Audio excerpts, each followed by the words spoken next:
Nosso objetivo nessa videoaula será descrever o início da utilização da mão de obra livre na lavoura cafeeira do Brasil ao final do século XIX, tanto pela ótica do negro já livre, como pela chegada dos imigrantes. Ao final desta aula, você será capaz de identificar a importância da utilização desses imigrantes como alternativa de mão de obra na lavoura de café, diferenciar o sistema de parceria e colonato e reconhecer as limitações do sistema de parceria. Com o declínio da produção do Vale do Paraíba, causado pela rápida destruição do solo daquela região, o principal obstáculo para a continuidade do processo produtivo estava na mão de obra. A maciça utilização dos escravos existentes nas áreas urbanas impunha obstáculos à produção, já que era reduzida a capacidade de adaptação dos escravos aos métodos e à disciplina exigida pela lavoura agrícola. A utilização da mão de obra imigrante foi então a solução adotada por alguns fazendeiros no Oeste Paulista como alternativa de se superar o problema da mão de obra. A imigração se iniciara bem antes da abolição e foi realizada sem um objetivo econômico. O imigrante chegou para permitir a continuidade do forte ritmo de crescimento da cafeicultura no Brasil e trouxe importantes desdobramentos econômicos para essa lavoura comercial. Alguns fatores importantes contribuíram para o deslanche da produção de café no Oeste Paulista. Foram a existência de solos de melhor qualidade, o protagonismo na utilização da mão de obra livre na lavoura, um forte crescimento dos investimentos britânicos na América Latina, em particular na construção de ferrovias, o aumento da importação pelos Estados Unidos, a garantia por parte do empreendimento cafeeiro concentrado nessa região de condições básicas para o nascimento de uma nova classe, assentada em relações de produção tipicamente capitalistas e capazes de organizar com maior desembaraço os seus interesses políticos e econômicos. Eles se consolidaram na República Velha. São os barões do café. O fluxo migratório. Observe na tabela que os italianos lideraram o fluxo de imigrantes para o Brasil e que a imigração se inicia por volta de 1865, bem antes da abolição, que ocorre 23 anos depois. Mas o que desencadeou esse fluxo de imigrantes para o Brasil? A Europa passava por momentos conturbados politicamente. As revoluções internas que aconteciam na unificação das repúblicas italianas e da Alemanha, além das dificuldades de se conseguir uma colocação no mercado de trabalho após a Revolução Industrial, produziram a atração pelos imigrantes europeus pela América, chamada por eles por Novo Mundo. O que eles não esperavam era serem conduzidos por uma situação de semi-escravidão.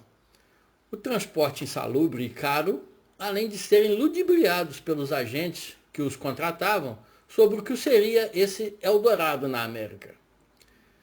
A América era tipicamente escravocrata e agrária, com uma cultura, clima, doenças e, principalmente, uma língua totalmente diferente.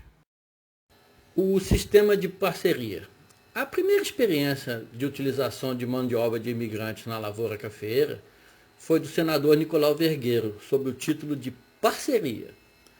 O modelo surgiu num momento de grandes dificuldades para compra, manutenção e utilização de escravos na lavoura. Os imigrantes eram cooptados na Europa por agentes contratados por Vergueiro e o principal argumento era a ilusão de que receberiam uma faixa de terra no Novo Mundo. No contrato, era previsto que, ao chegarem, receberiam lotes de pés de café adultos, preparados, portanto, para a produção, e metade do que fosse colhido seria deles. Esse mesmo percentual se aplicaria à lavoura de subsistência que eles poderiam explorar naquele lote.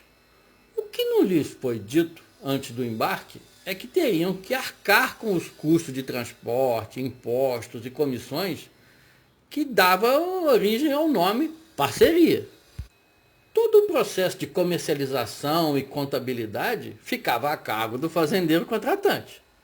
Os colonos eram obrigados a adquirir insumos, ferramentas, tudo na lojinha do dono da fazenda que existia dentro da fazenda, a preço muito acima dos praticados nas cidades. As péssimas condições do traslado eram o cartão de visita dessa cilada. Na chegada ao Brasil, aos colonos logo lhe era apresentado a conta pelo custo do seu transporte. Iniciava, assim, suas vidas num país estranho, assinando uma promissória referente ao adiantamento que lhes fora dado em dinheiro e, logicamente, com a cobrança de juros de 6% ao ano. Por contrato, eles deveriam permanecer pelo menos 4 anos na fazenda. Além disso, a família era responsável legal por cada um dos seus membros, de maneira que, se algum morresse ou fugisse, os outros deveriam arcar com os custos da sua dívida. Apesar dessas condições extremamente desfavoráveis, as safras foram abundantes e os termos do contrato estavam sendo cumpridos. Não era difícil perceber que esse sistema não apresentava condições de sobrevivência em longo prazo.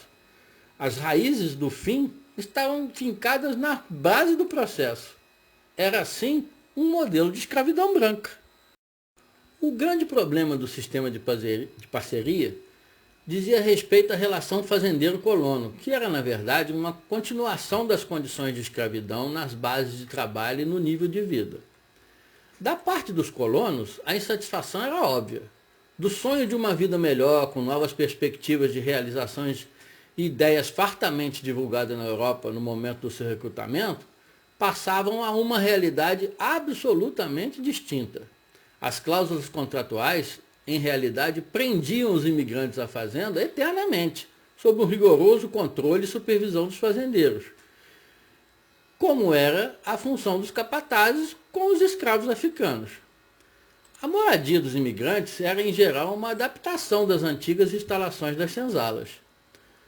Pelo lado dos fazendeiros, havia uma insatisfação cultural e ideológica. Eles, antes acostumados ao trabalho escravo, não toleravam o aparecimento de questões trabalhistas causadas por deserções, as greves.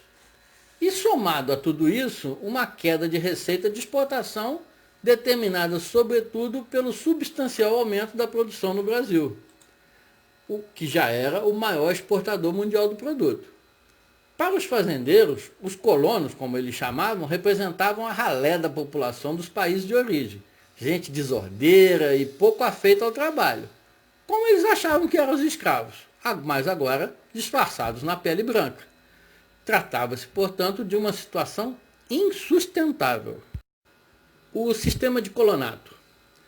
A expansão da lavoura cafeeira era uma realidade e a dificuldade de se cooptar novos imigrantes com a cilada da parceria mostrou que o sistema de parceria não poderia continuar. A capacidade de vislumbrar com clareza o problema da escassez de mão de obra em um ambiente hostil para a imigração exigiu uma definição de novas formas e modelos de atração dos estrangeiros.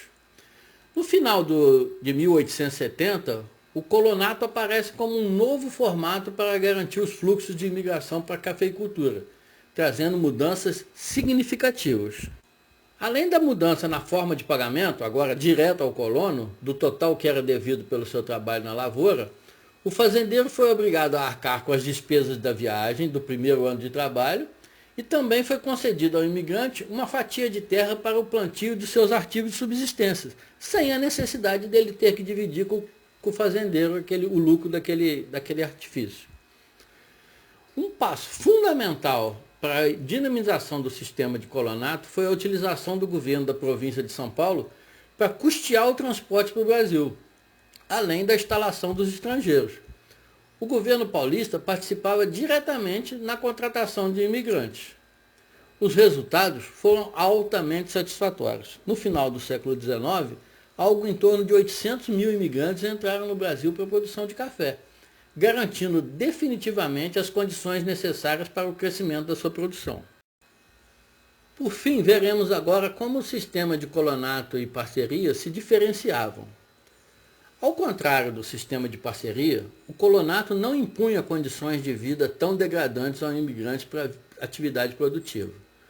No sistema de parceria, o imigrante arcava com todos os custos da viagem, a estadia, acumulava uma dívida praticamente impagável e sofria com condições de vida extremamente precárias, o que determinou um fim muito rápido para sua utilização.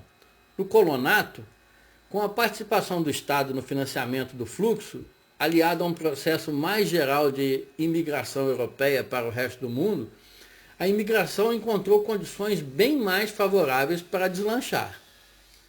É importante destacarmos que desde que o Brasil foi descoberto, parte expressiva dos seus recursos foi gerada a partir da exportação de produtos do setor primário. Houve exploração do pau-brasil, cana-de-açúcar, ouro, café.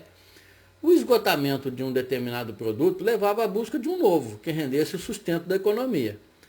A impossibilidade de se produzir o café por falta de mão de obra numa época em que esta mercadoria era tão valorizada no mercado internacional, de certo promoveria uma alteração muito grande nas trilhas seguidas pela nossa economia.